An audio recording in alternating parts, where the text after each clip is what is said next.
السلام علیکم ورحمۃ اللہ وبرکاتہ۔ نحمدہ ونصلی علی رسولہ الکریم۔ بسم اللہ الرحمن الرحیم۔ خلیفہ حکم کو اپنا محل بنوانا تھا۔ اتفاق سے جو زمین پسند کی گئی اس میں ایک غریب بیوہ کا جھونپڑا آتا تھا۔ اس بیوہ سے کہا گیا کہ یہ زمین قیمتاً دے دے، مگر اس نے انکار کیا۔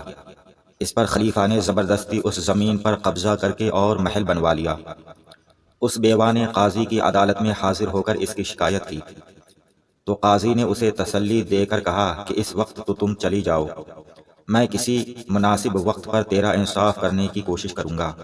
خلیفہ حکم جب محل تیار ہو گیا تو سب سے پہلے اس محل کو اور اس میں باغات کو دیکھنے کے لیے گیا، تو اسی وقت قاضی بھی وہاں خود اپنا ایک گدھا اور ایک خالی بوری لے کر وہاں پہنچ گئے، اور خلیفہ سے وہاں سے قاضی نے خلیفہ سے کہا کہ وہ قاضی کو یہاں سے محل کے اندر سے کسی جگہ سے ایک بوری مٹی اٹھا لینے کی اجازت دے۔ اجازت دی گئی۔ خلیفہ نے اسے ایک بوری مٹی اٹھانے کی اجازت دے دی، تو قاضی نے بورے میں مٹی بھر لی، اور مٹی بھرنے کے بعد پورا بورا مٹی سے بھر لیا۔ اس کے بعد قاضی نے بادشاہ سے خلیفہ سے عرض کی کہ مہربانی کر کے اس بورے کے اٹھانے میں میری مدد کی جائے۔ خلیفہ وہاں اکیلا تھا۔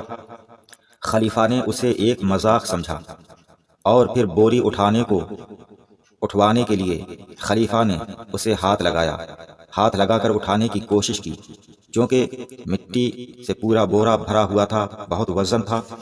زیادہ وزن ہونے کی وجہ سے وہ بورا ہلا بھی نہیں اٹھ سکا۔ اس وقت قاضی صاحب نے کہا خلیفہ سے، اے خلیفہ، جب تو اتنا بوجھ اٹھانے کے قابل نہیں کہ اتنی بڑی زمین میں سے ایک بوری مٹی تو اٹھا نہیں سکا، تو قیامت کے دن جب کہ ہم سب کا مالک انصاف کرنے کے لیے عرش پر جلوہ افروز ہوگا، اور جس وقت وہ غریب بیوہ جس کی زمین تو نے بزور طاقت لے لی ہے اپنے پروردگار سے انصاف کی خواہاں ہوگی، تو اس زمین کے بوجھ کو تو کس طرح اٹھا سکے گا؟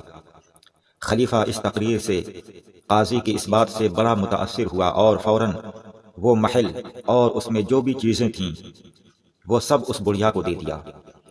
اپنی عمارت اور بڑائی کے ظلم میں کبھی کسی غریب کے حق پر ہاتھ نہ ڈالنا چاہیے، اس لیے کہ کل قیامت کے روز خداوند کریم کو ہر بات کا فیصلہ فرمانا ہے، اور ظالموں کو ان کے ظلم کی سزا دینی ہے۔ اور یہ بھی معلوم ہوا کہ نیک دل حاکم قیامت کے ہولناک دن کا خوف اپنے دل میں رکھتے ہیں، اور اس دن کی سختی سے بچنے کے لیے عدل و انصاف سے کام لیتے ہیں۔ اگرچہ خلیفہ نے ناانصافی کر کے اور اس بوڑھی بیوہ عورت کا جھونپڑا اپنی ملکیت میں لے لیا، وہاں اپنا محل بنوا لیا، لیکن قاضی کی نصیحت بھری بات سے اس کے دل پر اثر ہوا، اور وہ سمجھ گیا، اور پھر اس نے ایسا انصاف کیا کہ اپنی بھی زمین اور اپنا تمام محل، اس میں جو بھی ساز و سامان تھا، وہ سب اس بڑھیا کو دے دیا۔ اللہ تعالی ہم سب کو انصاف کرنے کی، حق بات کہنے کی اور حق پر عمل کرنے کی توفیق عطا فرمائے۔ آپ حضرات ہمارے چینل کو سبسکرائب کریں۔ السلام علیکم، خدا حافظ۔